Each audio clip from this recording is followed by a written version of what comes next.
Friends, कल जैसे कि हमने जेनेटिक कोड पढ़ा था। तो जेनेटिक कोड के अंदर जैसे 64 तो कोडान है, बट आपको चंद एक जैसे ऐसे कोडान है जिनके बारे में थोड़ी बहुत आपको नॉलेज होनी चाहिए, थोड़ी बहुत मीन्स कि आपको ये याद भी करने हैं। ठीक है, आहिस्ता आहिस्ता, जैसे एक ऐसे नहीं कि अब जो नेक्स्ट जीटी होगी उसमें ये सारे आप याद कर ले। जरूरी नहीं है कि नेक्स्ट जीटी में ये सारे 64 कोडान आपको याद करें। ना याद करें, जो मैं आपको बता रहा हूँ एटलीस्ट वो आप याद करें, जो आपको मैं बता रहा हूँ एटलीस्ट वो याद करें। जैसे कल हमने पढ़ा था कि जैसे कौन सी स्टार्ट कोडान है, कौन से स्टॉप कोडान है, एक टॉपिक ये पढ़ा था। नंबर 2 ये पढ़ा था कि जेनेटिक कोड यूनिवर्सल क्यों नहीं है।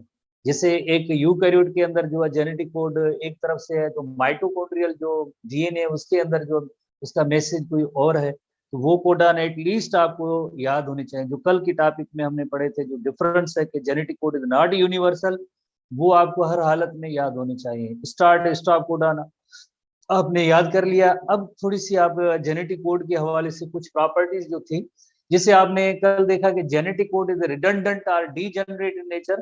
तो देखें कि many codon codes for one amino acid, many codons code for one amino acid. जैसे many codon, how many codon, जैसे आप देखें ल्यूसिन जो है पहले कॉलम के अंदर, यू की कॉलम के अंदर आप जैसे देखें leucine, U A is also leucine, U U G is also leucine. और मजीद जो ये जो चार और भी कंटिन्यूस है ये भी ल्यूसिन है। तो यानी 6 कोडान है, इनकी कोडान की तादाद 6 है, but they will code for only and only one amino acid, that is the leucine. ठीक है, चाहे यू यू ए हो तब भी ल्यूसिन है, या सी यू सी होगा तब भी ल्यूसिन होगा, सी यू जी होगा तब भी ल्यूसिन होगा। तो यानी अमाइनो एसिड एक कोडान ज्यादा। इसी तरह से सीरीन कोडान है, जैसे आप ये इसकी 4 कोडान ये सीरीन के पढ़े हैं।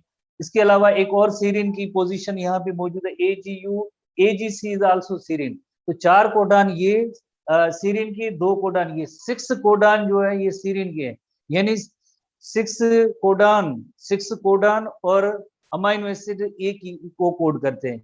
इसी तरह से एक और जैसे देखें अर्जेनिन, अर्जेनिन की 4 कोडान इस जगह पे पड़े हैं, 2 कोडान ये, यानी 6 कोडान ये अर्जेनिन के, 6 कोडान अर्जेनिन की, 6 कोडान है, but they will code for one amino acid. तो आप देखें ये 18 कोडान थे, 18 कोडान 3 अमाइनो एसिड। तो इस तरह से आहिस्ता आहिस्ता इनका नंबर जो 64 यानी इजाफी जो पड़ा है, 20 टाइप्स के अमाइनो एसिड है, 64 कोडान है, तो ये नंबर जो है इनका बैलेंस हो जाता है। वाई? बिकॉज मोर देन जो है 1 कोडान जो होते हैं they code for one amino. But एक चीज हमेशा वेरी कॉमन है, यानी यूनिक कहें आप कि यूनिवर्सल है, कि एक कोडान की एक मीनिंग होगी, एक कोडान की 2 मीनिंग नहीं हो सकती है।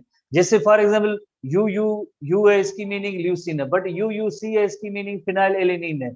ए यू यू इसकी मीनिंग आइसोल्यूशन। हर कोडान की एक मीनिंग होगी, एक कोडान की 2 मीनिंग नहीं हो सकती है। एक कोडान की 2 मीनिंग नहीं हो सकती, सवाए जैसे AUG is also called the start codon, जो भी मींस प्रोटीन सिंथेसिस के अंदर mRNA की जो स्ट्रैंड जो बना था, उसमें जो पहला कोडान होगा स्टार्ट कोडान जिसे हम कहते हैं, वो हमेशा मिथ्योनिन होगा। MET से शॉर्ट फॉर्म में लिखते हैं, जैसे methionine. AUG is the start codon. इसी तरह से चाहे mRNA की लेंथ में जितने भी कोडान हो, बट जहां पे भी 3 एनी ऑफ द 3, कोई भी एनी ऑफ 3 उसमें जैसे कोडान, आपको पता है कि इसमें एक stop codon UAA, UAG and U G, अगर ये 3 कोडान जो अगर किसी भी पॉइंट पे मींस एमआरएनए की सीक्वेंस में होंगे, यकीनन तो इनका एक ही मकसद है कि यानी ये स्टॉप सिग्नल है कि मजीद जो है, अब जो मजीद जो मींस अमाइनो एसिड की जो फॉर्मेशन या ट्रांसलेशन, अब उसमें ट्रांसलेशन का अमल नहीं होगा। तो ये जो सिग्नल होता है स्टॉप कोडान का, 3 stop codon UAA, UAG and UGA are the stop codon. ठीक है, होपफुली ये चीजें आप याद करेंगे। सबसे इंपॉर्टेंट तरीन, जैसे आपको पता है कि एक नेक्स्ट हमारे जो टॉपिक्स में आने वाला एक टॉपिक है sickle cell anaemia. Sickle cell anaemia एक जेनेटिक डिसऑर्डर है, हेरिटरी डिसऑर्डर है, जीन्स रेगुलेटेड है। जेनेटिक डिसऑर्डर हेरिटरी मींस के फैमिलीज में बिल्कुल एक पैटर्न के तहत, अगर किसी फैमिली में अगर इसका जीन है तो नेक्स्ट जनरेशन में एक बिल्कुल ऑर्गेनाइज रेगुलर वे में अगर उसका जीन, अगर उसको कॉम्बिनेशन आती है तो वो डिजीज होगी ही होगी। तो उसे हम कहेंगे जेनेटिक डिजीज, जो ट्रांसफर होती है एक पैटर्न के तहत। तो जैसे अगर किसी फैमिली मेंबर में एक में है, तो अगर आगे नेक्स्ट जनरेशन में भी आ सकती है, तो कैरिड बाय द जीन, तो उसे हम कहेंगे जेनेटिक डिजीज कहेंगे। तो ये जो ऑटोसोमल रिसेसिव डिसऑर्डर होता है सिकल सेल एनीमिया का, जिसमें हम पढ़ेंगे कि नॉर्मल हीमोग्लोबिन की जो सीक्वेंस होती है उसमें ग्लूटामिक एसिड होता है। हीमोग्लोबिन आपको पता है प्रोटीन है तो किसका बना होगा, यकीनन अमाइनो एसिड का बना होगा। अमाइनो एसिड की सीक्वेंस भी एक प्रॉपर होनी चाहिए, बिल्कुल एग्जैक्टली प्रॉपर। अगर उसमें कोई अमाइनो एसिड आगे पीछे होगा तब भी मीन्स प्रॉपर, जैसे चेन नहीं बनती है अमाइनो एसिड की चेन, और देन प्रोटीन मॉलिक्यूल भी प्रॉपर नहीं बनेगा। प्लस में अगर उसकी जगह पे कोई दूसरा अमाइनो एसिड आके पोजीशन, उस सेम पोजीशन पे आके ऑक्यूपाई करेगा तब भी डिसऑर्डर होगा। जैसे glutamic acid is replaced by valine, sickle cell anaemia हो जाती है।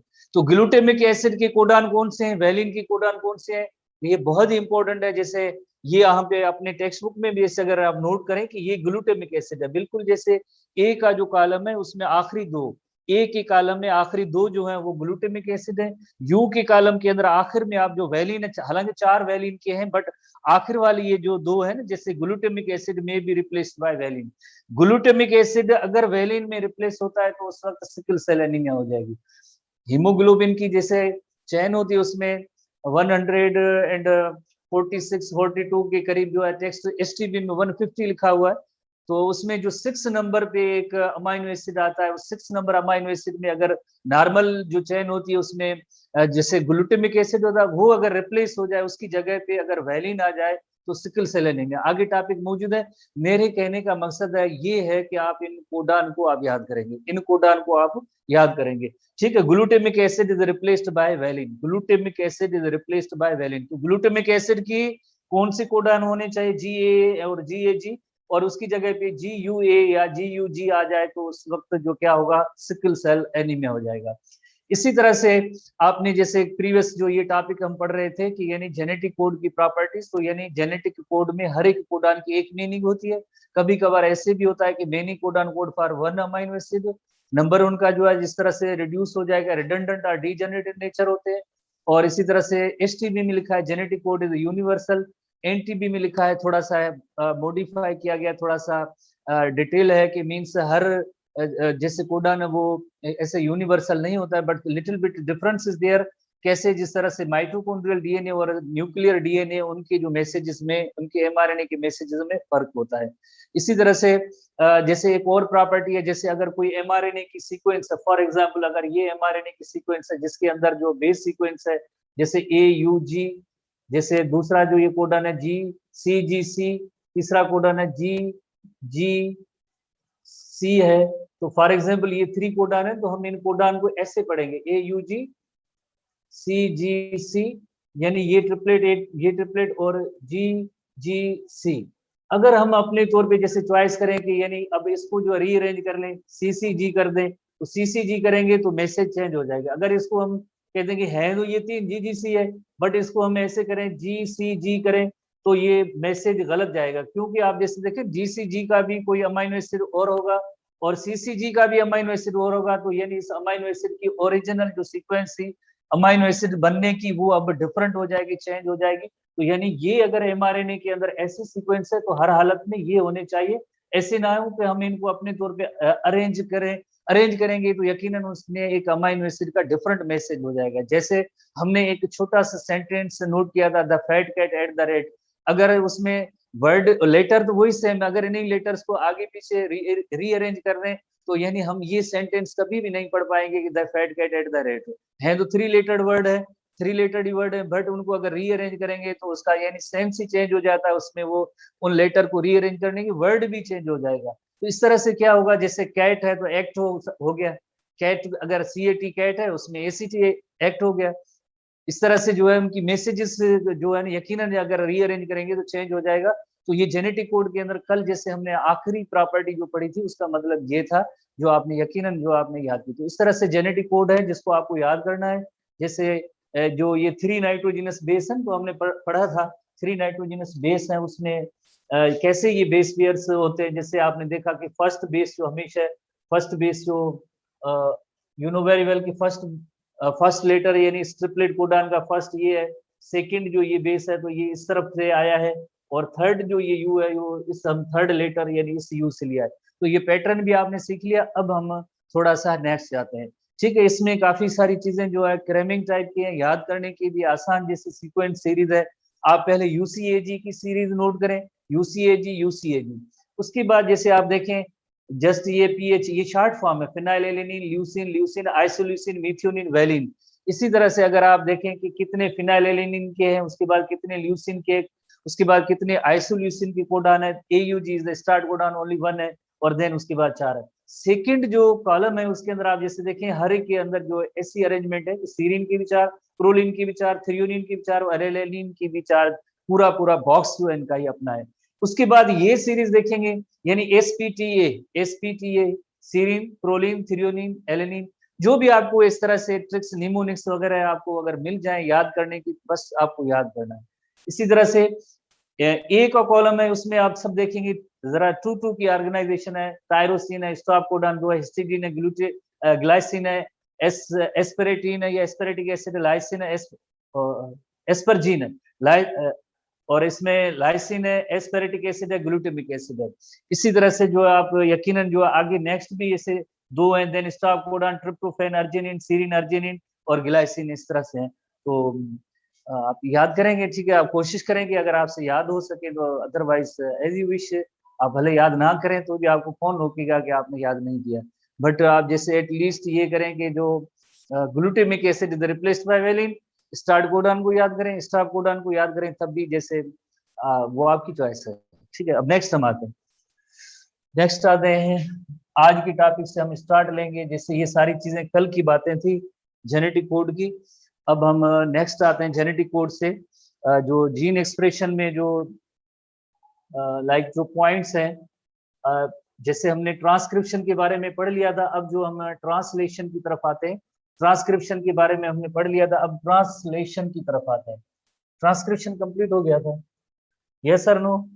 ट्रांसक्रिप्शन कंप्लीट हो गया कल, जेनेटिक कोड बना था। अब ट्रांसलेशन है, पेज नंबर 197 आखिरी पैरा, उसमें आई थिंक आएंगे ट्रांसलेशन।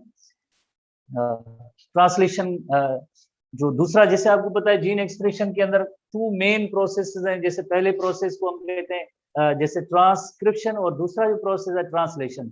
ये सेकेंड और आखिरी जो इवेंट है ट्रांसलेशन, यानी एमआरएनए की अब जो सीक्वेंस है, जैसे आपको पता है कि डीएनए टू एमआरएनए और एमआरएनए टू देन जो है प्रोटीन्स, अमाइनो एसिड्स, उनकी जो चेन बनेगी, तो डीएनए से एमआरएनए बनने के अमल को ट्रांसक्रिप्शन कहते हैं, एमआरएनए से प्रोटीन बनेंगे तो उसे हम कहेंगे ट्रांसलेशन कहते हैं। तो यानी जो एमआरएनए के अंदर जो ट्रिपलेट कोडान, जो ट्रिपलेट जैसे 3 न्यूक्लियोटाइड की सीक्वेंस, ट्रिपलेट कोडान जो होगा, दे विल कोड, हर एक जो कोडान होगा एक अमाइनो एसिड को कोड करता है, एक अमाइनो एसिड को कोड करता है। तो उनकी ट्रांसलेशन का अब ये अमल जो साइटोप्लाज्म के अंदर राइबोसोम की जगह पे होगा। जैसे कि आपको पता है, आपने लोअर क्लासेस में भी पढ़ा है, ribosomes are commonly called as protein factories, ribosomes are commonly called as protein factories. तो ये राइबोसोम के अंदर अब प्रोटीन बनने का अमल होगा। प्रोटीन तो लार्जर मॉलिक्यूल है, बट उसके कंपोजिशन या उसकी ऑर्गेनाइजेशन देखेंगे कि protein are nothing but they are polypeptide chain of amino acid. Polypeptide chain of amino acid कैसे बनेगी? एक एक अमीनो एसिड लिंक होता जाएगा। तो एक, जैसे आपको पता है कि फर्स्ट ऑफ ऑल पहले एक प्राइमरी स्ट्रक्चर ऑफ प्रोटीन बनेगी जो लीनियर होगी, देन जैसे क्वाइल्ड होती है जिससे हम कहेंगे secondary structure of protein, then 3D structure होगी तो उससे हम कहेंगे टर्शरी स्ट्रक्चर ऑफ प्रोटीन, और ऐसे 2 या 4 यूनिट्स आपस में मिलकर क्वाटरनरी स्ट्रक्चर ऑफ प्रोटीन बनाएंगे। बहरहाल आगे जो भी मीन्स प्रोटीन बनना है, जैसे एंजाइम बनने हैं तो वो 3D स्ट्रक्चर, टर्शरी स्ट्रक्चर तक होंगे। इसी तरह से आपको पता है जो जो रिक्वायर्ड, जैसे प्रोटीन की स्ट्रक्चर होती है आइदर प्राइमरी, सेकेंडरी, टर्शरी और क्वाटरनरी, जो भी उसमें बनना होता है, बट ये बनेंगे सारे जो है राइबोसोम के अंदर। कैसे बनेंगे? एक एक अमाइनो एसिड लिंक होता जाएगा और एक polypeptide chain of amino acid बनेगी। इन अमाइनो एसिड की सीरीज, सीक्वेंस या डायरेक्शन कहां से आ रही है? इनकी डायरेक्शन आ रही है मैसेंजर आरएनए से। डीएनए ने अपनी सारी इंफॉर्मेशन मैसेंजर आरएनए को दे दिया। मैसेंजर आरएनए जो है यकीनन राइबोसोम की तरफ जा रहा है, और वहां पे जैसे अंडर द इंस्ट्रक्शन सारी मैसेंजर आरएनए की ट्रिपलेट कोडान की सूरत में। और इसमें मशीनरी के अंदर आपको पता है कि एक तो टीआरएनए इन्वॉल्व होते हैं। टीआरएनए क्या करेंगे? जो पहले दिन हमने जीन एक्सप्रेशन के बारे में जनरली पढ़ा था, टीआरएनए क्या करेगा? टीआरएनए जो मींस टीआरएनए साइटोप्लाज्म के अंदर जो फ्रीली स्कैटर्ड अमीनो एसिड पड़े उनको पिक करके राइबोसोम तक लाएंगे, और देन एक एक अकॉर्डिंग टू द जो इंस्ट्रक्शन मैसेंजर आरएनए की है, वही मैसेंजर आरएनए की अकॉर्डिंगली जो अमीनो एसिड लिंक होते जाएंगे और एक polypeptide chain of amino acid बनेगी, polypeptide chain of amino acid बनेगी। तो उसमें जो जाहिर है अब ये कंटिन्यूस प्रोसेस है। The second step mRNA is decoded by ribosome to specific amino acid, chain बनेगी जिसे हम कहेंगे polypeptide chain, later fold into active protein. Active protein की मीनिंग है ये आइदर प्राइमरी, सेकेंडरी, टर्शियरी या क्वाटरनरी स्ट्रक्चर, जो भी मीन्स प्रोटीन की इंस्ट्रक्शन हो वो इस जैसा बनेगा। जैसे हेयर बनने हैं, एंजाइम बनना है, हीमोग्लोबिन बनना है, क्या बनना है, तो जाहिर है तो आगे वो जो भी उसमें प्रोटीन बने। बट ये जो एमआरएनए की जितनी भी इंस्ट्रक्शन, अब डी कोडिंग का अमल जो है राइबोसोम में होगा। एमआरएनए के अंदर वो कोडान है, छुपी हुई हिडन इंफॉर्मेशन है, कोडवर्ड की सूरत में मीनिंग है। अब ये मीनिंग जो है, अब इसकी जो ट्रांसलेशन का अमल जो है राइबोसोम के अंदर होगा, और जिसके रिजल्ट में आखिर में एक polypeptide chain of amino acid बनेगी। Polypeptide chain of amino acid में फर्दर उसमें जो भी प्रोटीन होगा वो ऐसा बनेगा। तो एमआरएनए में से polypeptide chain of amino acid के बनने या प्रोटीन के बनने का अमल कहाँ पे होगा? साइटोप्लाज्म में। ये तो वेरी सिंपल सी इलस्ट्रेशन है जो हमने मेनी टाइम इलस्ट्रेशन में बनाई है कि न्यूक्लियस के अंदर डीएनए टू एमआरएनए मैसेज जो ट्रांसक्रिप्शन होती है तो उसे ट्रांसक्राइब होते हैं, तो उस अमल को हम ट्रांसक्रिप्शन कहते हैं। देना एमआरएनए न्यूक्लियोपोर से निकल के राइबोसोम तक आते हैं साइटोप्लाज्म में। वेयर क्या होगा? वेयर ट्रांसलेशन का प्रोसेस होगा। तो वही सेम बात है, और कंटिन्यूस प्रोसेस है। जैसे हमने ट्रांसक्रिप्शन के बारे में भी पढ़ा था, कंटिन्यूस प्रोसेस है, और डीएनए रेप्लिकेशन भी कंटिन्यूस प्रोसेस है। तो ये भी अमल ट्रांसक्रिप्शन का भी, ट्रांसलेशन का भी, और बट इसको हम 4 फेजेस में डिवाइड कर सकते हैं। Activation of amino acid. Activation of amino acid की मीनिंग ये होती है, जैसे आपको बताया साइटोप्लाज्म के अंदर तो मींस साइटोप्लाज्म के अंदर फ्रीली स्कैटर्ड अमीनो एसिड तो पड़े हैं, ये अमीनो एसिड पड़े हैं। जब ये अमीनो एसिड टीआरएनए के साथ जब अटैच होंगे टीआरएनए के साथ, तो हम उसे कहेंगे कि ये जो है एक्टिवेशन ऑफ अमीनो एसिड। इस अमल को हम कहेंगे एक्टिवेशन ऑफ अमीनो एसिड। वरना तो स्कैटर्ड है, पड़े हैं। टीआरएनए के साथ जब ये लिंक हो जाए अमीनो एसिड प्लस टीआरएनए, तो उसे हम कहेंगे एक्टिवेशन ऑफ अमीनो। उसके बाद formation of initiation complex. Formation of initiation complex का मतलब ये होता है, इनिशिएशन लफ्ज की मीनिंग होती है स्टार्ट। सबसे पहले क्या होगा? टीआरएनए या उसके बाद राइबोसोम का एक, आपको पता है कि 2 सब यूनिट होते हैं। अगर आपने राइबोसोम की स्ट्रक्चर पढ़ी होगी तो एक लार्जर सब यूनिट होता है जो डोम शेप होता है, लार्जर सब यूनिट, और स्मॉलर सब यूनिट उसकी ऊपर कैप होती है। जैसे लार्जर सब यूनिट होता है, लार्जर सब यूनिट होता है, डोम शेप होता है, उसके अंदर ऐसी 3 साइट्स होती हैं, जैसे हम पढ़ेंगे ईपीए साइट है। और एक स्मॉलर सब यूनिट होता है जो इस डोम शेप की फ्लैट सरफेस है, इस फ्लैट सरफेस के ऊपर कैप लाइक स्ट्रक्चर है। तो राइबोसोम जो होते हैं 2 सब यूनिट्स होते हैं। तो 2 सब यूनिट होते हैं तो क्या होता है कि लाइक एक जैसे ये टीआरएनए बना है नंबर 1, राइबोसोम का स्मॉलर सब यूनिट और प्लस में एमआरएनए आपस में मिलेंगे तो एक इनिशिएशन कॉम्प्लेक्स बनेगा। तो उसे हम कहेंगे इनिशिएशन कॉम्प्लेक्स। कौन सी 3 चीजें? जैसे ये एक्टिवेटेड जैसे अमीनो एसिड थे एक, नंबर 2 स्मॉलर सब यूनिट ऑफ राइबोसोम, नंबर 3 इसके साथ है एमआरएनए, यानी जिसकी ट्रांसक्रिप्ट यानी बना था डीएनए का, वो अब राइबोसोम की तरफ आया है। तो ये 3 चीजें जब आपस में मिलेंगी तो हम उसे कहेंगे इनिशिएशन कॉम्प्लेक्स। इसे हम कहेंगे इनिशिएशन कॉम्प्लेक्स। इनिशिएशन कॉम्प्लेक्स, तो इनिशिएशन कॉम्प्लेक्स तब कंप्लीट होता है जब इसके ऊपर जो है, जैसे वरना आप देखें राइबोसोम की दोनों सब यूनिट एक दूसरे से अलग होते हैं, वरना एक दूसरे से दोनों सब यूनिट अलग होते हैं। But at the time of protein synthesis, जैसे ये पहले सिंबलर सब यूनिट प्लस में टीआरएनए प्लस में मैसेंजर आरएनए ये बने, उसके ऊपर जब ये लार्जर सब यूनिट आएगा तो एक इनिशिएशन कॉम्प्लेक्स कंप्लीट होगा। उसके बाद क्या होगा कि जाहिर है इस एमआरएनए के अंदर काफी सारे कोडान पड़े हैं, जिनके अंदर एमआरएनए की काफी सारे कोडान जैसे ट्रिपलेट कोडान पड़े हैं, जिनके अंदर इंफॉर्मेशन है किसको बनाने की, अमाइनो एसिड को लिंक करने की। तो अब क्या होगा? यकीनन तीसरे फेज के अंदर इलांगेशन होगी। इलांगेशन की मीनिंग है कि जैसे पहला हमेशा कोडान एयूजी होगा, उसके स्टार्ट कोडान होगा, उसके बाद कौन सा होगा, उसके बाद कौन सा होगा, इसके बाद कौन सा होगा, ये ऐसे बनते जाएंगे टिल द स्टॉप कोडान। जब स्टॉप कोडान आ जाएगा तो ये चेन जो है टर्मिनेट हो जाएगी। पहले वो चेन जो एलोंगेट हो रही थी, polypeptide chain of amino acid बनते रहे थे, और बाद में जैसे वहां पे एमआरएनए में अगर यूएए और यूएजी और यूजीए जब कोडान आता है तो चेन जो है टर्मिनेट हो जाती है या चेन जो स्टॉप हो जाती है। तो इसी तरह से आखिरी जो स्टेप होगा उसे हम कहेंगे टर्मिनेशन। टर्मिनेशन तब होगी जब एमआरएनए के अंदर any of the 3 codon, any of the 3 codon कौन से, आइदर यूएए और यूएजी और यूजीए, जब ये तीनों में से कोई भी एक कोडान आएगा तो चेन टर्मिनेट हो जाएगी। तो ये है ट्रांसलेशन के 4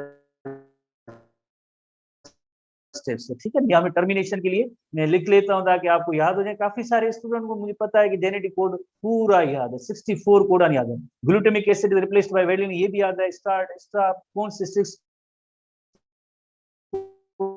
कोडन कौन, जैसे हमारे स्टूडेंट हर किस्म के होते हैं। ऐसे भी स्टूडेंट होते हैं कि जैसे सिलेबस जैसे शेयर किया जाता है उसके बाद कहते हैं कि पेज नंबर बताएं, ऐसे स्टूडेंट भी बैठे हैं। टॉपिक बताएं, हो सकता है कि आगे नेक्स्ट फरमाइश उनकी ये हो कि आप बताएं कि कौन से एमसीक्यूज देंगे। ये तो इस तरह से हर किस्म की मीन्स स्टूडेंट होते हैं ना। जो मैं उन स्टूडेंट की बात कर रहा हूँ कि जिनको जेनेटिक कोड 64 कोडान बिल्कुल याद आए, नो वेरी वेल। तो इसी तरह से जो टर्मिनेशन की कौन सी कोडान है, यूए, यूएजी और यूजी, ठीक है। तो एक्टिवेशन ऑफ अमाइनो एसिड में क्या होगा, जब अमाइनो एसिड जो freely scattered in the cytoplasm में टीआरएनए के साथ जब लिंक होंगे तो उससे हम कहेंगे एक्टिवेशन ऑफ अमाइनो एसिड। उसके बाद दूसरा प्रोसेस क्या है, formation of initiation complex. Formation of initiation complex में क्या होगा, जो एक्टिवेटेड जैसे अमाइनो एसिड थे प्लस में स्मॉलर सब यूनिट प्लस में एमआरएनए, उसके ऊपर लार्जर सब यूनिट जब राइबोसोम का आएगा तो हम उससे कहेंगे कि ये इनिशिएशन कॉम्प्लेक्स बना है। उसके बाद इलांगेशन, यानी एमआरएनए के अंदर जितनी भी मीन्स जो कोडान मौजूद हैं वो यकीनन किसी न किसी अमाइनो एसिड को जैसे कोड इनकोड करते होंगे। तो ऐसे बढ़ती जाएगी चेन, पॉलीपेप्टाइड चेन बनती जाएगी, तो उससे हम कहेंगे इलांगेशन।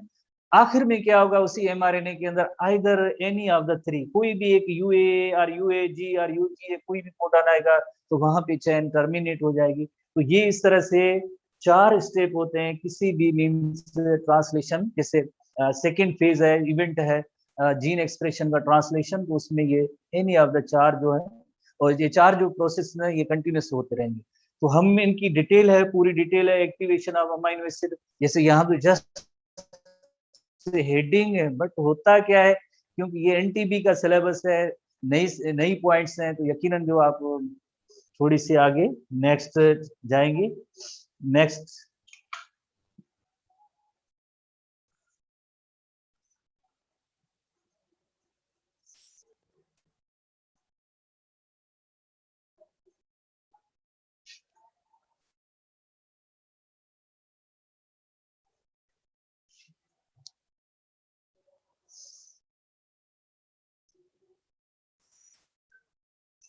इनिशिएशन कॉम्प्लेक्स में हम आएंगे। इनिशिएशन कॉम्प्लेक्स, इनिशिएशन कॉम्प्लेक्स पहला सबसे यानी पहला स्टेप है इनिशिएशन कॉम्प्लेक्स।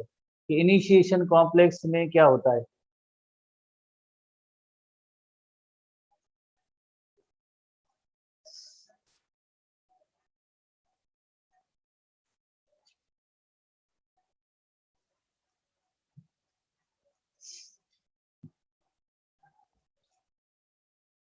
इनिशिएशन सबसे पहले activation of amino acid, then जो इनिशिएशन कॉम्प्लेक्स है। ट्रांसलेशन का पहला स्टेप है एक्टिवेशन ऑफ अमाइनो एसिड। जैसे कि आपको पता है कि अभी हमने जैसे नोट किया था कि जो साइटोप्लाज्म होता है, साइटोप्लाज्म के अंदर काफी सारे जो है मीन्स अमाइनो एसिड जो है फ्रीली स्कैटर्ड पड़े हैं। फ्रीली स्कैटर्ड अमाइनो एसिड, ये सारे अमाइनो एसिड पड़े हैं, अमाइनो एसिड्स हैं, अमाइनो एसिड्स पड़े हैं। और जो पर्टिकुलर टीआरएनए होगा, टीआरएनए की भी इतने किस्म होंगे, जितने 20 टाइप्स के अमाइनो एसिड हैं तो टीआरएनए भी एटलीस्ट 20, प्लस में हमारे एसटीबी के अंदर है there are 40 types of tRNA लिखा हुआ है, जिससे ये भी आप पॉइंट याद करेंगे, एसटीबी की पॉइंट है। तो ये एक टीआरएनए तो यानी इस टाइप के अमाइनो एसिड को पिक करेगा। ये भी टीआरएनए, तो इसका काम ओनली एंड ओनली होगा कि इस तरह के अमाइनो एसिड को लिंक करेगा। जैसे ये अमाइनो एसिड है तो ये टीआरएनए होगा, तो इसके जो है टीआरएनए, तो टीआरएनए प्लस जब अमाइनो एसिड उसके साथ लिंक हो तो उसे हम कहेंगे ऐसे, इस कंडीशन को हम कहेंगे एक्टिवेशन ऑफ अमाइनो एसिड। वरना amino acid freely scattered in the cytoplasm पड़े थे, अब टीआरएनए उसके साथ लिंक होगा तो उसे हम कहेंगे activation of amino acid. Condition is called activation of amino acid, but इसके अंदर प्रोसेस है।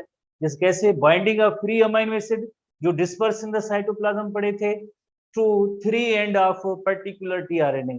जो पर्टिकुलर कोई टीआरएनए होगा उसके 3 एंड, बिकॉज टीआरएनए की 2 एंड होते हैं, टीआरएनए के 2 एंड होते हैं, एक 3 एंड होगा, 3 एंड होगा, और दूसरा जो एंड होता है, दूसरे एंड को हम कहेंगे कि ये जो वहां पे एंटीकोडान होता है, ये एंटीकोडान का एंड होगा, एंटीकोडान एंड है। और दूसरा जो ये 3 एंड होगा, इसके साथ 3 एंड के साथ अमाइनो एसिड आके लिंक करे तो इससे हम कहेंगे कि ये एक्टिवेशन ऑफ अमाइनो एसिड है। तो इसमें क्या बनेगा, अमाइनो एसाइल टीआरएनए कॉम्प्लेक्स। जब जब जैसे एक अमाइनो एसिड और टीआरएनए आपस में लिंक होंगे तो उसके रिजल्ट में अमाइनो एसाइल कॉम्प्लेक्स बनेगा। Amino refers to amino acid, amino acid plus tRNA जो बनेगा तो उसे हम कहेंगे अमाइनो एसाइल कॉम्प्लेक्स बनेगा। एंड इज फाउंड, यानी tRNA plus amino acid is called amino acyl complex. और ये कॉम्प्लेक्स बनने के लिए क्या जरूरत है, किसकी जरूरत है, उसके लिए एक एंजाइम है amino acyl tRNA synthase. Amino acyl tRNA, जैसे कॉम्प्लेक्स का नेम है अमाइनो एसाइल टीआरएनए, जस्ट उसके पीछे एक वर्ड ऐड करना है सिंथेज। तो यानी ये एंजाइम होगा, उसकी प्रेजेंस में ये जैसे कैटालाइज करेगा इस रिएक्शन को। इसी तरह से इसकी जो 20 टाइप्स हैं, तो हर एक अमाइनो एसिड के लिए एक अलग से amino acyl tRNA synthase enzyme इस तरह से जो है मींस जो लिंक होगी, बॉन्ड होगी, तो इस तरह से क्या बनेगा, एक कॉम्प्लेक्स बनेगा जो किसका बना होगा, टीआरएनए और अमाइनो एसिड। तो various amino acids are activated continuously throughout the translation. तो जैसे कि आपको पता है कि 20 टाइप्स के अमाइनो एसिड पड़े हैं, तो 20 टाइप्स के अमाइनो एसिड इसी तरह से जो है लिंक होते जाएंगे, किसके साथ, अमाइनो एसिड लिंक हो टीआरएनए के साथ। तो इस फिनोमेना को हम कहेंगे पहला स्टेप है एक्टिवेशन ऑफ अमाइनो एसिड। पहला स्टेप है एक्टिवेशन ऑफ अमाइनो एसिड। बहुत ही छोटी सी बात है, इतनी बड़ी इसमें पॉइंट नहीं है, बट हम जैसे अमाइनो एसिड को अगर हम देखें, अमाइनो एसिड की एक सिंगल अमाइनो एसिड की अगर स्ट्रक्चर देखें, तो सिंगल अमाइनो एसिड के अंदर जैसे ये 3 एंड होता है, इसके साथ आके इस एंड के साथ अमाइनो एसिड होगा, और दूसरा जो है एंटी कोडॉन लूप होती है, और यहाँ पे एंटी कोडॉन लूप होती है। तो ओवरऑल जो टीआरएनए की स्ट्रक्चर होती है वो इस तरह की होती है। ये एंड होगा, एंटी कोडॉन का एंड होगा, और इस जगह पे अमाइनो एसिड आके लिंक होंगे। ठीक है, अमाइनो एसिड आके लिंक होंगे।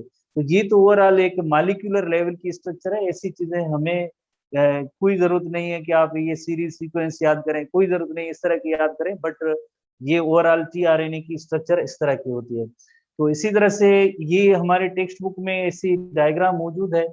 जैसे अगर आप उसको देखेंगे, पहले स्टेप में ये होता है, जैसे अमाइनो एसिड होता है, उसके साथ एटीपी आके जैसे आके बाइंड होगा, तो मीन सबसे पहले एटीपी हाइड्रोलाइज होगा। एटीपी हाइड्रोलाइज होगा किसमें, एडेनोसिन मोनोफॉस्फेट में वो ब्रेक होगा, एक एंजाइम होगा amino acyl tRNA synthase enzyme की वजह से। उसके बाद नेक्स्ट स्टेप में अमाइनो एसिड, ये एटीपी हाइड्रोलाइज हुआ है, एटीपी हाइड्रोलाइज हुआ है, एटीपी हाइड्रोलाइज होता है। एटीपी जब हाइड्रोलाइज होगा यानी ब्रेक होगा, एटीपी जब ब्रेक होगा तो उसमें एडेनोसिन मोनोफॉस्फेट एएमपी बनेगा, adenosine monophosphate plus amino acid. Next step में ये होगा, ये फास्फेट इनका रिमूव हो जाएगा। उसके बाद ये अमाइनो एसिड एएमपी प्लस उसमें एक स्पेसिफिक टीआरएनए जब लिंक होंगे, तो उस कॉम्प्लेक्स को हम कहेंगे चार्ज टीआरएनए। ऐसे टीआरएनए को हम कहेंगे चार्ज टीआरएनए। नेक्स्ट स्टेप में एएमपी भी रिमूव हो जाएगा, नेक्स्ट स्टेप में इसमें एएमपी भी रिमूव हो जाएगा।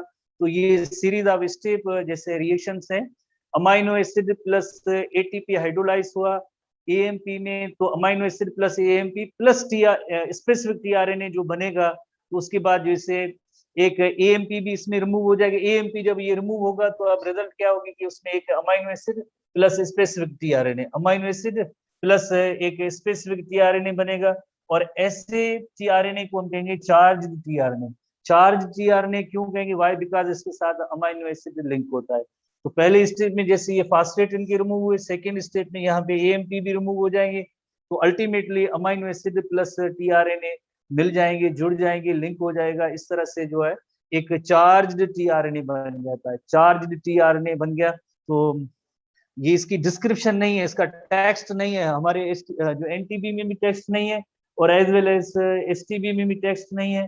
टेक्स्ट तो सिर्फ और सिर्फ जैसे टेक्स्ट जो पॉइंट है टेक्स्ट की, वो ये है, आपको जो ये याद करनी है। ट्रांसलेशन पहला स्टेप एक्टिवेशन ऑफ एमआरएनए, जिसमें binding of free amino acid किसके साथ बाइंड करेंगे, फ्री अमाइनो एसिड बाइंड करेंगे टीआरएनए के साथ, तो उसके रिजल्ट में अमाइनो एसाइल टीआरएनए कॉम्प्लेक्स बनेगा। अमाइनो एसिड जैसे ये दो चीजें बाइंड होंगी तो यानी यकीनन अमाइनो एसाइल टीआरएनए कॉम्प्लेक्स बनेगा। किस एंजाइम की मीडिएशन में, एंजाइम का name amino acyl tRNA synthase. तो लफ्ज ही चार हैं आपको याद करने, freely scattered cytoplasm plus tRNA बनेगा अमाइनो एसाइल, जैसे हमारे आई थिंक एनटीबी में अमाइनो सेल लिखा हुआ है, ये शायद नहीं है, अमाइनो सही लफ्ज अमाइनो एसाइल है। अमाइनो एसाइल टीआरएनए कॉम्प्लेक्स बनेगा बाय द मीडिएशन और catalysis of an enzyme amino acyl tRNA synthase enzyme. ठीक है, अब हम नेक्स्ट स्टेप पे आते हैं, यानी अब ये एक्टिवेशन तो हो गई, अब नेक्स्ट स्टेप है, यानी यकीनन जो दूसरा जो स्टेप होगा वो जरा इंपॉर्टेंट है कि स्टेप जो जीन एक्सप्रेशन का फॉर्मेशन ऑफ इनिशिएशन कॉम्प्लेक्स है, ये सबसे इंपॉर्टेंट है समझने की, इसमें थोड़ी सी जरूरत है। फॉर्मेशन ऑफ इनिशिएशन कॉम्प्लेक्स, तो आपको पता है कि इनिशिएशन कॉम्प्लेक्स के अंदर तीन चीजें होती हैं, कौन सी, जैसे एक अभी एक्टिवेटेड टीआरएनए, चार्ज टीआरएनए पड़ा है, चार्ज टीआरएनए के अंदर क्या है, दो चीजें हैं, एक टीआरएनए प्लस प्लस में स्मॉलर सब यूनिट किसका, राइबोसोम का, प्लस में मैसेंजर आरएनए, ये आपस में मिल जाए, प्लस उनके ऊपर जो है लार्जर सब यूनिट की कैप आ जाए, तो अब ये इनिशिएशन कॉम्प्लेक्स कंप्लीट होगा। तो पहले पहले स्टेप में टीआरएनए प्लस एक, जैसे आपको पता है कि पहला एमआरएनए के अंदर जैसे कोडान कौन सा होगा, तो एमआरएनए के अंदर जब वो चेन बना, आगे अमीनो एसिड की चेन जो स्टार्ट होगी, तो पहला कोडान कौन सा होगा, अगर आप टाइप करेंगे तो हमारे ये टेक्निकल टीम के पास ये जवाब आपका आ जाएगा। पहला कोडान यहाँ पे क्या होगा, पहला कोडान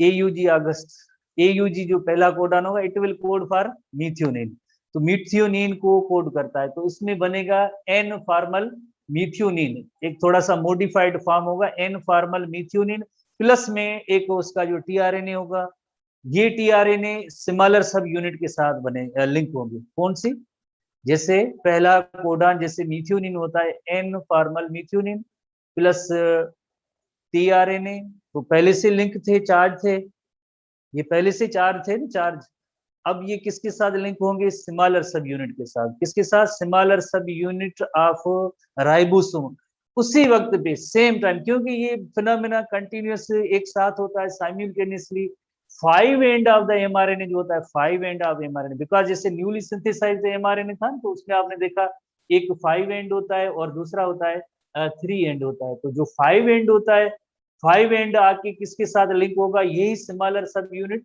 स्मॉलर सब यूनिट के साथ 5 एंड ऑफ एमआरएनए वो भी आके लिंक होगा।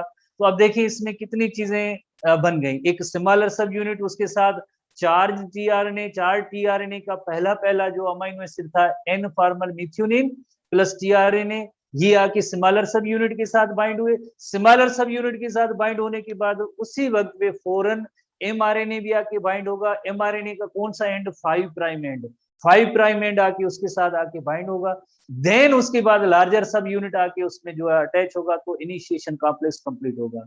दोबारा से देखें, जैसे आपको पता है कि एमआरएनए के अंदर हमेशा है पहला कोडान AUG होता है जो मीथियोनिन होता है, तो एन फॉर्मल मीथियोनिन और जैसे टीआरएनए जो बाइंड होते हैं, दोनों चार्ज टीआरएनए था वो पहले से पड़े थे, तो वो प्लस स्मॉलर सब यूनिट के साथ, स्मॉलर सब यूनिट ऑफ राइबोसोम, उसी वक्त पे सिमिलर सेम टाइम पे मैसेंजर आरएनए का 5 प्राइम एंड वो भी स्मॉलर सब यूनिट के साथ लिंक हुआ, देन उसके ऊपर जो है एक लार्जर सब यूनिट का कॉम्प्लेक्स आ गया, तो इसी तरह से इनिशिएशन कॉम्प्लेक्स कंप्लीट होता है, तो इसी तरह से इनिशिएशन कॉम्प्लेक्स कंप्लीट होता है। होपफुली आपने समझ लिया होगा, जिससे मैं मेनी टाइम रिपीट कर रहा हूं ताकि आपको ये बात ना हो कि हम रिवाइज नहीं कर रहे। जैसे ये मीथियोनिन है और ये इसका जो है टीआरएनए, स्पेसिफिक टीआरएनए होगा, तो इसे हम कहते हैं ये टीआरएनए, तो ये क्या है, ये चार्ज टीआरएनए है जिसके साथ जैसे एक अमीनो एसिड भी लिंक है, तो ये अमीनो एसिड सबसे पहले स्मॉलर सब यूनिट के साथ आके लिंक होगा, जैसे स्मॉलर सब यूनिट के साथ लिंक होगा तो मैसेंजर आरएनए होता है ना, जो मैसेंजर आरएनए आपको पता है, मैसेंजर आरएनए, तो मैसेंजर आरएनए भी सेम सिमिलर टाइम पे वो भी 5 प्राइम एंड के साथ, जो 5 प्राइम एंड के साथ स्मॉलर सब यूनिट के साथ अटैच होगा, और फौरन उसी देन जो ये कॉम्प्लेक्स कब कंप्लीट होगा, कॉम्प्लेक्स कब तब कंप्लीट होगा, और इसके ऊपर जब ये लार्जर सब यूनिट आ जाएगा तो ये इनिशिएशन कॉम्प्लेक्स कंप्लीट होगा, तो इनिशिएशन कॉम्प्लेक्स कंप्लीट होगा। ठीक है, तो ये जिस तरह से चार्ज टीआरएनए साइटोप्लाज्म में मौजूद है, जिसमें क्या है, टीआरएनए और पहला अमाइनो एसिड जो होता है मीथियोनिन होता है, तो उसका एक फॉर्म है N formyl methionine. N formyl methionine और टीआरएनए, ये 4 टीआरएनए हो गए। सबसे पहले सिमिलर सब यूनिट ऑफ राइबोसोम में आए साइमल्टेनियसली उसी सेम सिमिलर टाइम पे, जैसे एक एमआरएनए जो बना था जिसकी ट्रांसलेशन होनी है, तो उसका 5 प्राइम एंड वो भी आके सिमिलर सब यूनिट के साथ अटैच होगा। देन जो एक लार्जर सब यूनिट होगा राइबोसोम का, वो भी आ जाएगा। तो इस तरह से इनिशिएशन कॉम्प्लेक्स कंप्लीट होता है। ठीक है, अब हम एनटीबी की पॉइंट्स पे आते हैं। एनटीबी के अंदर कौन सी पॉइंट्स हम इन पे आते हैं, तो यानी एनटीबी के अंदर जैसे आपको पता है कि अब हम जैसे पढ़ रहे हैं कि formation of initiation complex, initiation complex के बनने का अमल। तो initiation complex translation actually starts from this step. तो पहले तो साइटोप्लाज्म के अंदर टीआरएनए और एम जो अमाइनो एसिड जाके अटैच हुए, चार्ज टीआरएनए बना था। ट्रांसलेशन का एक्चुअल प्रोसेस तो अब इस स्टेप से स्टार्ट होता है। तो इनिशिएशन कॉम्प्लेक्स उसमें क्या है, राइबोसोमल सब यूनिट। राइबोसोमल सब यूनिट कौन सा होगा, सिमिलर सब यूनिट होगा, plus messenger RNA, messenger RNA यानी एमआरएनए, प्लस में amino acyl complex. Amino acyl complex थोड़ी देर पहले आपने पढ़ा था, जिसके अंदर एक पर्टिकुलर टीआरएनए और पर्टिकुलर अमाइनो एसिड होते हैं। तो ये इसे हम कहते हैं कि ये इनिशिएशन कॉम्प्लेक्स है। कंप्लीट तब होगा जब इसके इन सब के ऊपर एक लार्जर सब यूनिट ऑफ राइबोसोम आके अटैच होगा, तो ये इनिशिएशन कॉम्प्लेक्स कंप्लीट हो जाएगा। जब इन सब के ऊपर जो है राइबोसोम का लार्जर सब यूनिट आएगा, तो इनिशिएशन कॉम्प्लेक्स कंप्लीट होगा। तो स्टेप्स में, तो पहले स्टेप में जैसे टीआरएनए के साथ क्या है, carrying N formyl methionine. N formyl methionine यानी मीथियोनिन जो एयूजी कोड्स फॉर मीथियोनिन, उसका फॉर्म है N formyl methionine. Chemically modified है बिकॉज मीथियोनिन एयूजी कोडान जो होता है ना, आपको पता है स्टार्ट कोडान है एयूजी कोड्स फॉर मीथियोनिन, उसका केमिकली मॉडिफाइड फॉर्म है N formyl methionine. Binds with smaller subunit, binds with smaller subunit एक एंजाइम की प्रेजेंस में। उस एंजाइम का नेम है इनिशिएशन फैक्टर, एंजाइम का नेम है इनिशिएशन फैक्टर। ठीक है, ऐसे एक और भी इनिशिएशन फैक्टर का आगे इस्तेमाल होगा, फिलहाल आप ये इस्तेमाल लफ्ज इस्तेमाल करें कि यानी जो tRNA carrying N formyl methionine binds with similar subunit. जब ये जैसे आप देखें ये टीआरएनए आया है, यहाँ पे थोड़ी सी आगे पीछे स्टेप्स हैं।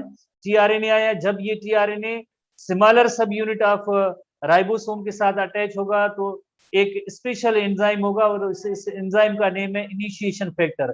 This reaction is catalysed by an enzyme called as initiation factor. At the same time, उसी वक्त सिमिलर टाइम पे 5 एंड ऑफ द एमआरएनए, जैसे आपको पता है कि एमआरएनए का एक 5 एंड और दूसरा 3 प्राइम एंड होता है, तो 5 एंड ऑफ द एमआरएनए जो होता है, 5 end of the mRNA binds with similar ribosomal subunit, और ये भी एक एनदर इनिशिएशन फैक्टर जो एंजाइम होगा उसकी वजह से होता है। तो यानी both reactions are catalysed by initiation factor. जैसे पहले स्टेप के अंदर जो आपने देखा, क्या उसमें क्या था, अमाइनो एसाइल कॉम्प्लेक्स सिमिलर सब यूनिट के साथ अटैच हुआ, तब भी इनिशिएशन फैक्टर था। उसके बाद जैसे simultaneously similar time same time mRNA का 5 प्राइम एंड वो भी सिमिलर सब यूनिट के साथ जब लिंक हुआ, तब भी एक अनदर इनिशिएशन फैक्टर के जरिए लिंक हुआ। तो जब ये इनिशिएशन फैक्टर के जरिए लिंक हुए, तो मीन्स आप देखेंगे उसमें कौन सी चीजें, जैसे ये मीथियोनिन है और ये हम इस यूनिट को हम कहेंगे अमाइनो एसाइल यूनिट, और ये जैसे सिमिलर सब यूनिट है और ये एमआरएनए है। उसके ऊपर नेक्स्ट फेज में क्या आएगा, नेक्स्ट फेज में जैसे लार्जर सब यूनिट जैसे आ जाएगा, तो जो लार्जर सब यूनिट आगे अटैच होगा, तो इस तरह से इनिशिएशन कॉम्प्लेक्स कंप्लीट होगा। तो इस तरह से इनिशिएशन कॉम्प्लेक्स कंप्लीट हुआ। होपफुली आपने समझ लिया होगा, पढ़ लिया होगा। पहले स्टेप में जैसे tRNA carrying the N formyl methionine binds with smaller subunit by catalysis of initiation factor. उसके बाद similarly same time 5 prime end of mRNA binds with smaller subunit by another initiation factor. तो इस तरह से जो एक initiation factor तो बना। कंप्लीट तब होगा जब इनके ऊपर लार्जर सब यूनिट ऑफ राइबोसोम आएगा, तब ये कंप्लीट हो जाएगा। ठीक है, अब हम नेक्स्ट स्टेप में आते हैं। फॉर्मेशन ऑफ इनिशिएशन फैक्टर हम पढ़ रहे हैं कि इनिशिएशन फैक्टर जो है कब जैसे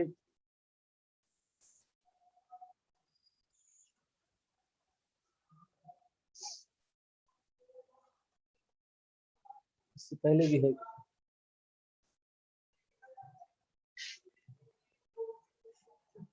इनिशिएशन फैक्टर कि ये टोटल जो पॉइंट्स हैं जैसे पूरा प्रोसेस है।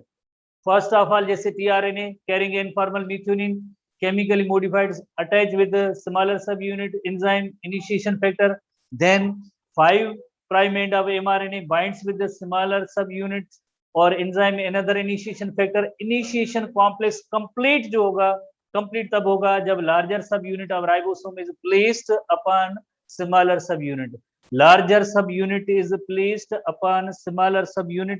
तो इस तरह से जो है इनिशिएशन कॉम्प्लेक्स कंप्लीट होगा।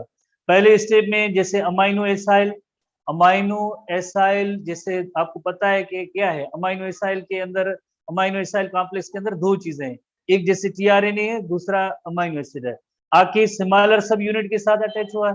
सिमिलरली सेम टाइम पे जैसे एक एमआरएनए 5 प्राइम एंड पे वो भी आके सिमिलर सब यूनिट के साथ अटैच हुआ। इसके ऊपर जो लार्जर सब यूनिट ऑफ राइबोसोम आके जाके अटैच होगा तो इनिशिएशन कॉम्प्लेक्स जाके कंप्लीट होगा।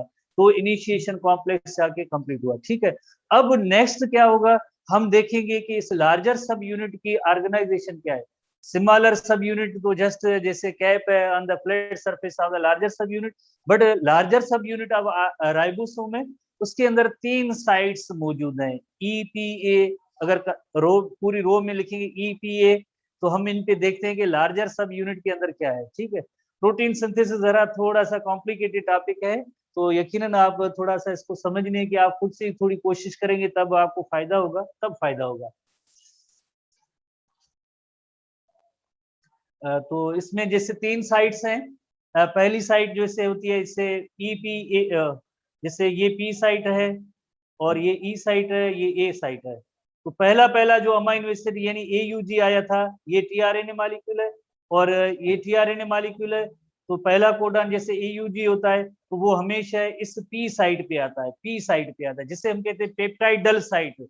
पहले पहले बिल्कुल मिडिल वाली जो पोजीशन है उसे हम कहते हैं, उस पे आता है पहला कोडन, दोनों साइड पे नहीं, मिडिल वाली जो लार्जर सब यूनिट के अंदर आके जो है अमाइन, जैसे एक अमाइनो एसाइल कॉम्प्लेक्स जो आया था जिसके अंदर आपने देखा कि एक अमाइनो एसिड और टीआरएनए था, वो इस लार्जर जो सब यूनिट के जो पार्ट है, साइट है, जगह है, प्लेस है, उसका नेम है पी साइड जो मिडिल में, उनकी दोनों तरफ से एक साइड पे एग्जिट साइड है। एग्जिट साइड का काम ये होता है कि ये यहाँ से टीआरएनए अलग होगा, ये टीआरएनए यहाँ से अलग हो जाएगा, अमाइनो एसिड जो अलग होगा, अमाइनो एसिड लिंक होते जाएंगे।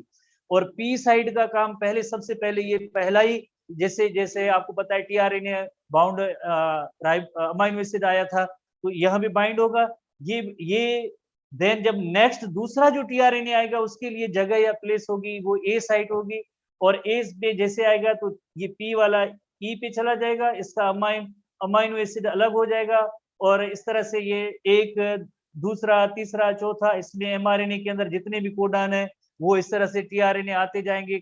जैसे टीआरएनए के अंदर भी एंटी कोडान होता है, कॉम्प्लीमेंट्री टू एमआरएनए होता है, तभी आके इसमें बाइंड होगा, एंजाइम भी होता है। तो इसी तरह से ये जो लार्जर सब यूनिट है तो सबसे पहले हम इसमें देखेंगे कौन सी साइट्स है, कौन सी जगह है, कौन सी प्लेस है। तो लार्जर सब, अब जो फॉर्मेशन ऑफ इनिशिएशन कॉम्प्लेक्स के बाद the region of larger subunit where first amino acyl tRNA, amino acyl tRNA first कौन सा होगा, एन, जैसे आपने पढ़ा एन फॉर्मल मिथ्योनिन जो एक अमाइनो एसिड होगा और प्लस में टीआरएनए होगा, complex is attach to P site.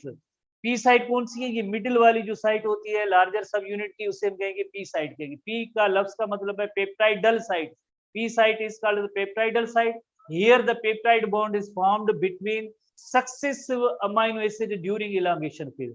Successive amino acid की मीनिंग क्या है, जैसे एक जिस तरह से आपने देखा कि अमाइनो एसाइल टीआरएनए आया था ना, एक अमाइनो एसिड लाया, ये भी एक लाया होगा, ये भी लाया होगा, ये भी लाया होगा, तो इन अमाइनो एसिड के दरमियान ये जो बॉन्ड बन रहा है इस बॉन्ड का नेम होता है पेप्टाइड बॉन्ड है। ये ग्रोइंग पॉलीपेप्टाइड है और इसके अंदर ये पेप्टाइड बॉन्ड बन रहा है, इलांगेशन फेज के अंदर ये पेप्टाइड बॉन्ड बनते जाएंगे। हर एक अमाइनो एसिड के दरमियान, जाहिर है अमाइनो एसिड के दरमियान जो पेप्टाइड बॉन्ड बनेगा, तो उसके लिए ये जो साइट या जगह होती है जिससे हम कहेंगे पेप्टाइडल साइट और P site. Here peptide bond is found between successive amino acid. जैसे देखें ये अमाइनो एसिड इस टीआरएनए कैरी किया, उसके बाद ये देखें ये भी टीआरएनए आ रहा है, ये अमाइनो एसिड, ये एक दूसरे के साथ यहाँ पे लिंक होंगे। यकीनन उसके बाद नेक्स्ट एक जो टीआरएनए होगा वो भी कोई अमाइनो एसिड लाता जाएगा, तो इस अमाइनो एसिड की देन यहाँ से अलग होते जाएंगे, ये बॉन्ड यहाँ से सक्सेसिव जो है पेप्टाइड बॉन्ड बनते जाएंगे टिल जब तक यहाँ पे स्टॉप कोडन ना आ जाए। तो इसी तरह से अमाइनो एसिड एक दूसरे के साथ लिंक होते जाएंगे इलांगेशन फेज के अंदर। तो पेप्टाइड बॉन्ड फॉर्मेशन किस तरह से होती है? rRNA molecule of the large subunit catalyzes the formation of peptide bond between the new amino acid in the A site। New amino acid in the A site जैसे आएगा तो उसका जो अमाइनो एसिड और पी साइट वाली जो पहले से जो पोजीशन है उसके जो साथ ये लिंक होगा, ग्रो होगा। The carboxyl end of the growing polypeptide in the P site. तो कार्बोक्सिल ग्रोइंग पी साइट वाले अमाइनो एसिड उसके साथ जो है ये इसका लिंक होगा। The step attaches the polypeptide to tRNA in the A site. यानी जो ए साइट पे जो अमाइनो एसिड आता है वो पी साइट वाले जो यकीनन इसमें भी एक अमाइनो एसिड था उनको आपस में बॉन्ड करते जाएगा, एक पेप्टाइड बॉन्ड बनती जाएगी। तो इस वजह से हम इस पी साइट को हम कहेंगे पेप्टाइडल साइट कहेंगे। P site is called the peptidyl site. Why? Because यहाँ पे पेप्टाइड बॉन्ड बनते हैं सक्सेसिव अमाइनो एसिड में। इसी तरह से नेक्स्ट जो स्टेप है नेक्स्ट स्टेप है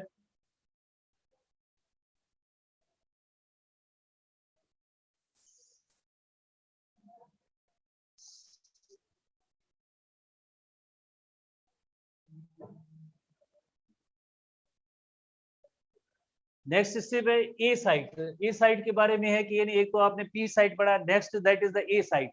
ए stands for amino acyl site. जैसे ये पी साइट है और ये जो साइट है इसका नेम है A site, that is the amino acyl site. Amino refers to amino acid है।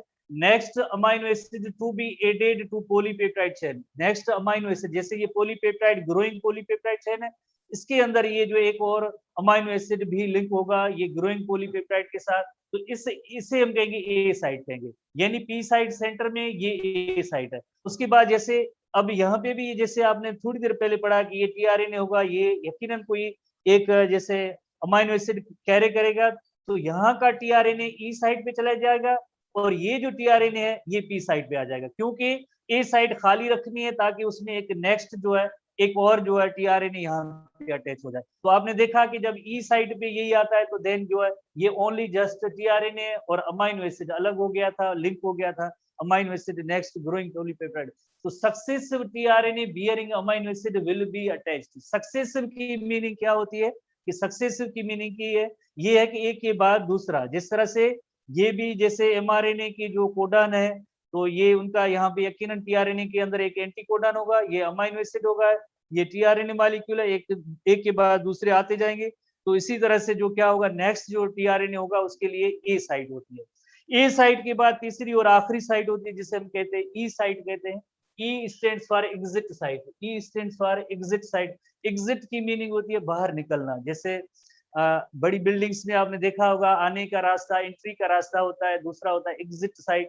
एग्जिट की मीनिंग है निकलना, बाहर निकलना या रिमूव होना। तो जाहिर है जैसे आप देख रहे हैं कि सबसे पहले जैसे ये टीआरएनए आया, उसके बाद नेक्स्ट जब टीआरएनए आएगा तो ये टीआरएनए इस पोजीशन पे आ जाएगा और ये वाला टीआरएनए ई पोजीशन पे आ जाएगा। तो देन जब ये जो इस तरफ आते जाएंगे तो अगेन ये जो ई से जो है ये चला जाएगा, बाहर चला जाएगा। तो इस तरह से E stand for exit site.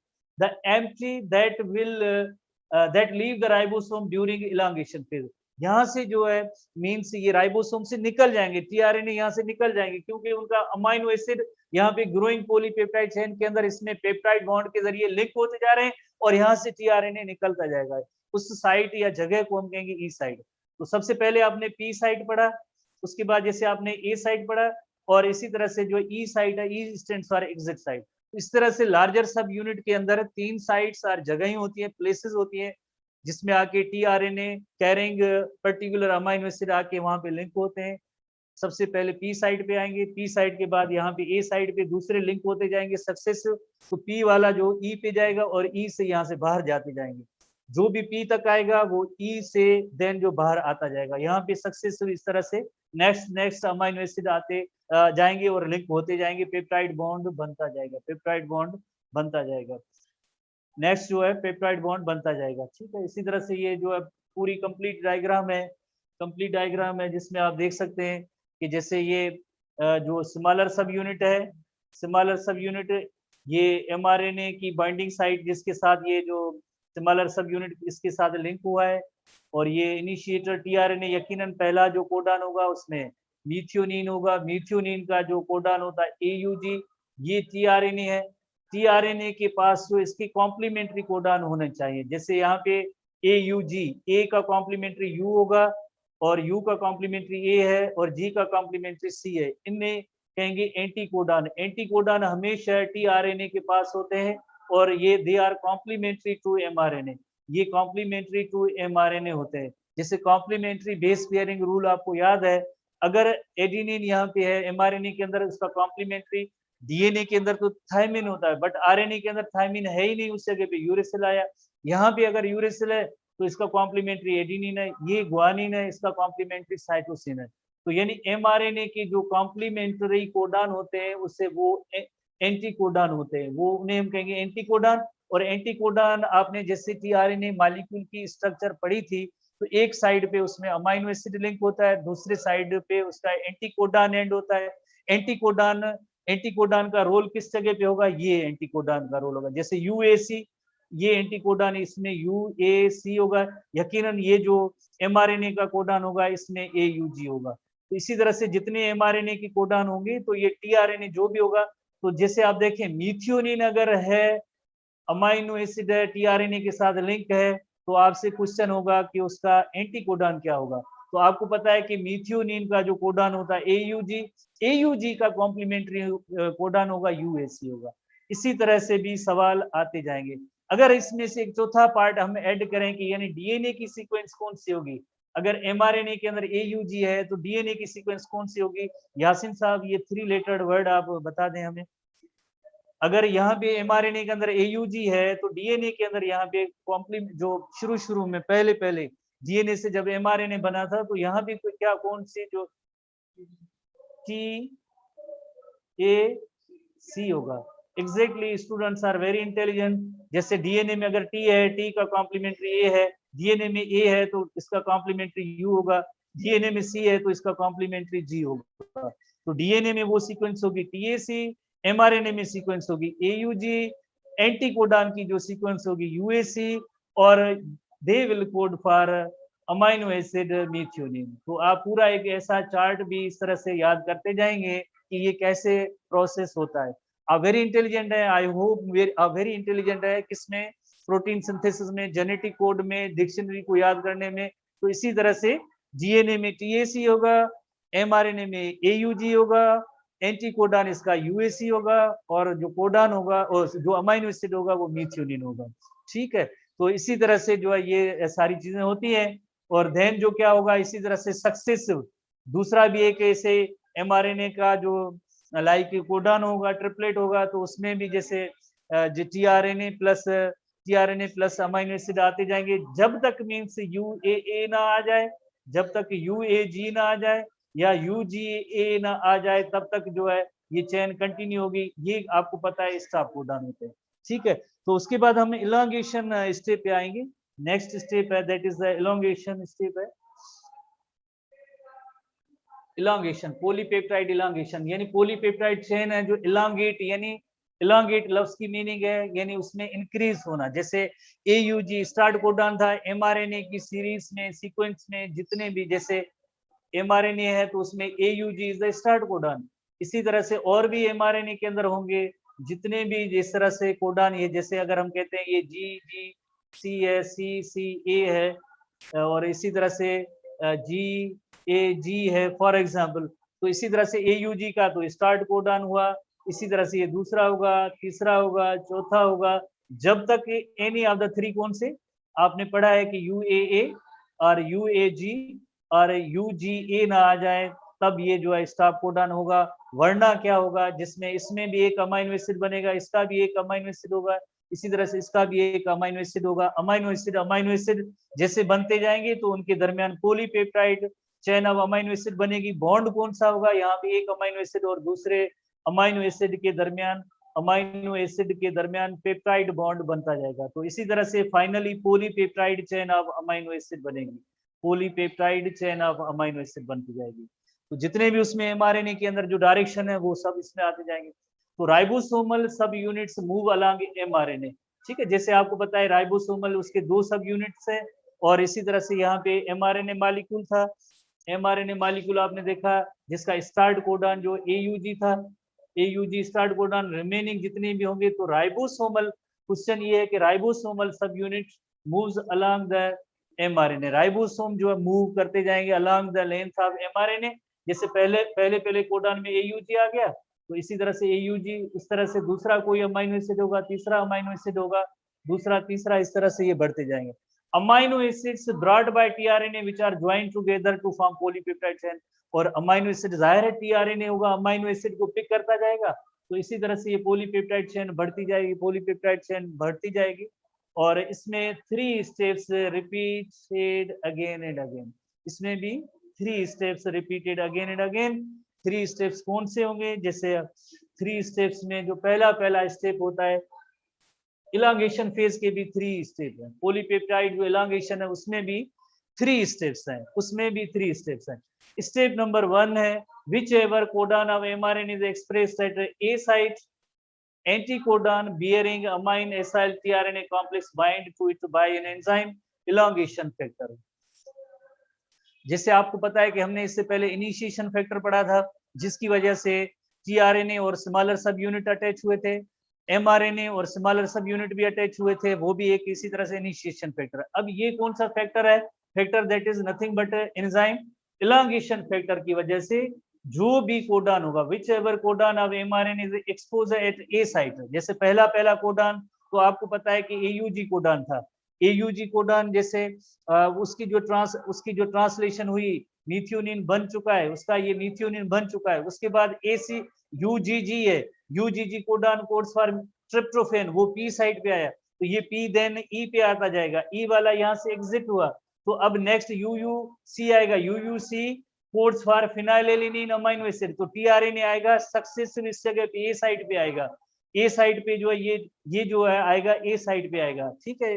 तो पहले आपने देखा कि मीथियोनिन आया, मीथियोनिन के बाद ये ट्रिप्टोफेन है, ट्रिप्टोफेन का जो कोडॉन होता है यूजीजी है, यूयूसी कोडॉन जो होता है, यूयूसी आपको पता है कि फर्स्ट जैसे 2 है ना, यूयूसी भी फिनाइलेनिन है, पहले कॉलम के अंदर आपने दूसरे नंबर पे पढ़ा था। तो यूयूसी कोड्स फॉर फिनाइलेनिन अमाइनो एसिड, इसका जाहिर है यूयूसी है तो इसका एंटी कोडॉन क्या होगा, टीआरएनए में एंटी कोडॉन यू का ए है एंड सी का जी है, ये एंटी कोडॉन होगा, इस जगह पे आता जाएगा, तो एक पॉलीपेप्टाइड चेन आगे ग्रो होती जाएगी। तो फर्स्ट स्टेप में whichever codon of mRNA is exposed at A site की बात हो रही है, A site the anticodon bearing amino acyl tRNA, ये टीआरएनए कौन सा होगा, ये ऐसा टीआरएनए जिसका नेम है amino acyl tRNA, just tRNA नहीं, अमाइनो एसाइल टीआरएनए, बिकॉज ये एक्टिवेटेड है, इसके साथ जो है अमाइनो एसिड भी अटैच है। कॉम्प्लेक्स बाइंड टू इट, किसके साथ बाइंड कर रहा है, ए साइट पे बाइंड कर रहा है। जैसे आपको पता है कि पहला कोडॉन तो पी साइट पे आया, पी साइट के बाद देन जो है वही टीआरएनए ई साइट से होकर राइबोसोम से निकल गया। अब सक्सेसिव यानी दूसरा बात किसकी हो रही है, इलांगेशन की हो रही है। इलांगेशन में क्या होगा, न्यू जो कोडॉन होगा वो ए साइट पे आएगा, ई का तो काम ही है एग्जिट करना, ए साइट पे जो नया जो है अमाइनो एसाइल टीआरएनए आएगा ए साइट पे, उसी से इलांगेशन हो रही है, उसकी बात हो रही है। तो स्टेप नंबर 1 इलांगेशन का है, तो ए साइट पे अमाइनो एसाइल टीआरएनए आएगा, ए साइट पे अमाइनो एसाइल टीआरएनए आएगा, जाहिर है अमाइनो एसाइल टीआरएनए है तो इसमें फिर एक अमाइनो एसिड भी अटैच होगा, इसका एंटीकोडॉन भी है, कॉम्प्लीमेंट्री टू एमआरएनए आता जाएगा। तो ये पहला स्टेप है, this is the first step. First step में क्या होगा, अमाइनो एसाइल टीआरएनए ए साइट पे आके लिंक होगा, ए साइट पे, क्योंकि यहाँ पे मैसेंजर आरएनए का कोडॉन है और टीआरएनए का भी एंटीकोडॉन होता जाएगा, इसके साथ लिंक होगा, और ये किसके जरिए जैसे ये अमल होगा, एक एंजाइम है जिसका नेम है इलॉन्गेशन फैक्टर के जरिए होगा। इस एंजाइम का नेम है इलॉन्गेशन फैक्टर। उसके बाद जो दूसरा स्टेप है, उसके बाद जो नेक्स्ट स्टेप है, जाहिर है उसके बाद जो नेक्स्ट स्टेप है इलॉन्गेशन का, दैट इज एक एंजाइम है जिसका नेम है peptidyl transferase enzyme. Peptidyl transferase enzyme, जैसे आपने इलॉन्गेशन फैक्टर, उसकी वजह से अमाइनो एसाइल टीआरएनए ए साइड पे आया। अब जो एक स्टेप नंबर 2 होता है उसमें क्या होगा, peptidyl transferase enzyme. Peptidyl transferase enzyme is emerge from the P site. जो पी साइट है वहां से peptidyl transferase enzyme removes the amino acid. जैसे अमाइनो एसिड किस पे अटैच था, अमाइनो एसिड जो सक्सेसिव आ रहे थे ना, वो आपको पता है टीआरएनए के साथ जो अटैच थे उसको जैसे अब वो पी साइड पे चले जाते हैं और देन वहां से उसको रिमूव करना, ये काम होता है। Removes amino acid from the tRNA present on the P side पे। जो पी साइड पे जो पी साइड पे जो अमाइनो एसिड होता है, इसको यहाँ से रिमूव करेगा। इस रिमूवल का काम किसका होता है, इस रिमूवल का काम जो होगा, इस एंजाइम का नेम है पेप्टाइडल ट्रांसफरेज एंजाइम। जो भी ऐसा टीआरएनए जो पी साइड पे आता है, पी साइड पे आता है, यकीनन उसके साथ एक अमाइनो एसिड होता है। तो अमाइनो एसिड को यहाँ से रिमूव करने का काम, इसको रिमूव या अलग करने का काम ये पेप्टाइडल ट्रांसफरेज करेगा। पेप्टाइडल ट्रांसफरेज करेगा और देन क्या होगा, binds to newly coming amino acid with the help of peptide bond. उसके बाद जैसे दूसरा जो नेक्स्ट जो जाहिर है अमाइनो एसिड की सीक्वेंस आती जाएगी, तो वहां पे जो है इसमें पेप्टाइड बॉन्ड बनता जाएगा और एक अगेन जो क्या होगा, अगेन जो इस तरह से एक पॉलीपेप्टाइड चेन की जो लेंथ आगे ग्रो होती जाएगी। तो यहाँ पे इस एंजाइम का काम ये होता है कि पी साइड पे जो अमाइनो एसिड लिंक होता है उसको अलग करने का काम होगा, वो होगा पेप्टाइडल ट्रांसफरेज का। और ताकि जो उसके बाद नेक्स्ट जो आए अगेन वो पी साइड पे आए, तो जाहिर है उसके साथ जो है फिर एक पेप्टाइड बॉन्ड बनाए और उसको अलग करें। ये पेप्टाइड बॉन्ड बनेगा, पेप्टाइड बॉन्ड बनेगा, देन जो है ये जाहिर है इस जगह पे आएगा, इस जगह पे आएगा तो इससे यानी ये बॉन्ड जो यकीनन इसको भी अलग करता जाएगा। इस तरह से जो है ये स्टेप होता है, इसे हम कहेंगे एंजाइम नंबर 2 स्टेप है, enzyme facilitated bye peptidyl transferase enzyme. ठीक है, जिस तरह से ये जब इस जगह पे आएगा तो जाहिर है इसमें भी ये टीआरएनए के साथ बॉन्ड जो बना हुआ है इसको ब्रेक कौन करेगा, अगेन ये जो पेप्टाइडल ट्रांसफरेज करते जाएंगे। तो पहले से ये पेप्टाइड बॉन्ड लिंक हो जाते हैं, इसी तरह से जो ग्रोइंग पॉलीपेप्टाइड चेन बढ़ती जाएगी। तीसरा और आखिरी स्टेप जो होता है, तीसरा और आखिरी स्टेप है ribosomal subunits. Ribosomal subunit slightly move along the mRNA from 5 to 3 prime end. Ribosomal subunit move करेगा जो 5 to 3 prime end. A new codon is expose at A site, जिसे हम कहेंगे movement. जैसे आपको पता है ना, जैसे राइबोसोम है, ये पूरा राइबोसोम जो मूव करेगा किस पे, अलोंग द एमआरएनए के साथ मूव करेगा। मूवमेंट की वजह से ये राइबोसोम जो पूरा मूव करेगा along the length of mRNA, इस मूवमेंट की वजह से इसे ट्रांसलोकेशन भी कहते हैं। बिकॉज एमआरएनए जो अपनी पोजीशन या राइबोसोम जो अपनी पोजीशन या जगह चेंज करता है along the mRNA. So the empty tRNA is reach at E site. उसके बाद जैसे ये राइबोसोम जैसे मूव करेगा ना, तो जाहिर है ये जो टीआरएनए होगा वो ई साइड पे चला जाएगा, पी वाला जो ई पे चला जाएगा। वाइल द अदर टीआरएनए कौन सा, जो जाहिर है एक नया आ रहा है आके ए साइड पे लिंक होगा। Other tRNA bearing chain of amino acid, वो किस पे आएगा, shifted from A to P side, वो आ जाएगा ए टू पी साइड पे आ जाएगा, पी वाला ई पे चला जाएगा, जो हमने मेनी टाइम पढ़ा है। ए वाला पी पे आ जाएगा, पी वाला ई पे चला जाएगा, देन ई से यहाँ से एग्जिट होता है। तो another codon is expose to A side. उसके बाद एक नया एक और टीआरएनए का कोडॉन ए साइड पे अगर एक्सपोज होगा और सेम इवेंट रिपीट होंगे, इस तरह से ये सिलसिला चलता जाएगा। तो इसमें क्या है, इसमें आपने ये पढ़ा कि ये राइबोसोम का सब यूनिट है, ये मूव करेगा किस डायरेक्शन में, 5 to 3 प्राइम एंड में। Ribosomal units move from 5 to 3 prime end of the mRNA. जैसे ही मूव करेंगे तो आप देखें पी वाला टीआरएनए होगा वो किस में जाएगा, पी वाला टीआरएनए चला जाएगा ई से ई तक, और ए वाला जिस तरह से टीआरएनए होगा वो किस जगह जाएगा, जब ये चीज मूव होगी तो ए वाला यकीनन पी में चला जाएगा, और उसके बाद यकीनन ए जो है ए साइड खाली हो जाएगी क्योंकि ए वाला जो पी पे चला गया है। तो ए में क्या आएगा, ए में एक एक नया टीआरएनए आएगा जिसके साथ राइबोसोम अटैच होगा, राइबोसोम अटैच होगा तो देन अगेन जैसे राइबोसोम मूव करेगा तो यानी ई में जितना पड़ा था वो बाहर चला जाएगा और पी वाला ई पे आ जाएगा, और इसी तरह से ये सेम इवेंट जो है रिपीट होते जाएंगे, सेम इवेंट रिपीट होते जाएंगे। और अब बस आखिरी टर्मिनेशन स्टेप है कि ये चेन कैसे टर्मिनेट होगी, बिकॉज आज इसे हमें खत्म करना है इस जीन एक्सप्रेशन को, कल इसका थोड़ा सा दोबारा से पूरी इसका रिवीजन भी लेंगे, बट आज जैसे इसको खत्म करना है, कल सुबह में इस पूरे प्रोटीन सिंथेसिस को रिवाइज करेंगे तो सुबह की क्लास में। तो टर्मिनेशन फेज है, टर्मिनेशन यानी elongation continues until chain termination, stop codon is exposed at A site. A site पे जब ए साइट है, जैसे ये ई साइट है, ये जो पी साइट है, ए साइट पे जब स्टॉप कोडॉन आएगा, स्टॉप कोडॉन कौन से हैं, यूएए, यूएजी और यूजीए, ये स्टॉप कोडॉन है। जब ये स्टॉप कोडॉन आ जाएगा तो मीन्स वहां पे जो अब चेन टर्मिनेट हो जाएगी। Stop codon do not bind to any tRNA, stop codon जो किसी भी मीन्स टीआरएनए वगैरह उससे बाइंड नहीं होते हैं। Stop codon are recognised by the release factor, जैसे ये रिलीज फैक्टर है, टीआरएनए कोडॉन और stop codon are recognised by the release factor that terminates the process of translation, जो ट्रांसलेशन के अमल को फिनिश खत्म कर देते हैं, ये रिलीज फैक्टर है।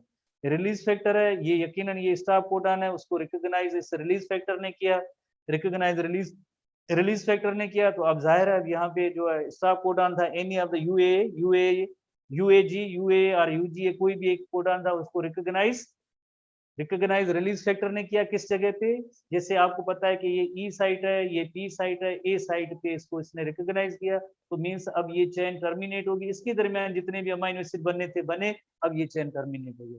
This is recognised by the release factor, इसको किसने रिकॉग्नाइज किया है, रिलीज फैक्टर ने किया। So polypeptide release from the ribosome and ribosomal subunit separate from mRNA. उसके बाद ये दोनों जो है, ये एमआरएनए अलग हो गया, ये जो रिलीज फैक्टर अलग हो गया, सिमिलर सब यूनिट अलग हो गया, राइबोसोमल सब यूनिट अलग हो गया, ये सब एक दूसरे से अलग हो गए, और ये polypeptide chain of amino acid ये भी फ्री हो गई, polypeptide chain of amino acid free हो गई, सिमिलर सब यूनिट, लार्जर सब यूनिट, एमआरएनए सब अलग हो गए, इसे हम कहेंगे टर्मिनेशन एंड, ये फाइनल है टर्मिनेशन। इस तरह से प्रोटीन सिंथेसिस होता है। तो आप देखें, घर जाके देखें, पढ़ें, मेहनत करें, हर चीज जो यहाँ से नहीं आएगी जब तक आप अपने टेक्स्ट बुक में इन पॉइंट्स को याद नहीं करेंगे, आप आपके लिए ये कोई हेल्प नहीं होगी।